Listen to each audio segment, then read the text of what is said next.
tend to be more anxious and depressed than other students. And that's because you have an insane amount of work to do, and you are expected to be smarter than everyone else. I can't tell you how many times people say, oh, you have a PhD in physics, you must be super smart. And I'm like, mostly I'm just stubborn, really. I'm just persistent. But I absolutely struggled with severe anxiety all through grad school. And I didn't get help for it. Because the perception is that if you struggle with a mental illness, then something is wrong with your mind. And in STEM, that's what we care about, right? You want to have a strong mind.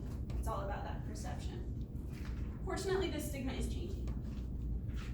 So if you really walk away from this talk with one thing, is if you are feeling anxious, if you're feeling depressed, if you're just worried that you're never gonna make it, just talk to someone about it. We're here for you.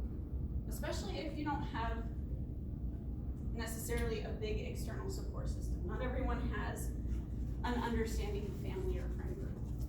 And that's okay, because we have one for you here. So you can come talk to me, you can come talk to Janae. We have been there. We have trained counselors. I am not a trained therapist, I'm just a person who has gone through some stuff. But we have trained counselors that can help you and put you into contact with who you need. So there is help for you here if you need it, and never ever be ashamed to ask for it. And the earlier the better.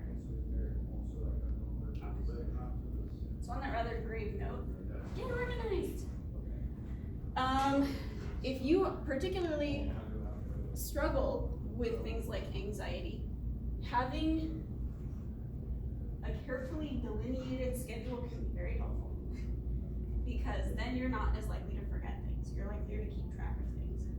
And you guys have so much to do, you have so much to keep track of, that this is one of the best tools that you can have, is just a good calendar. So it can be a Google Calendar, it can be an iCal, it can be a sheet of paper. One of Janae's planners. Or those.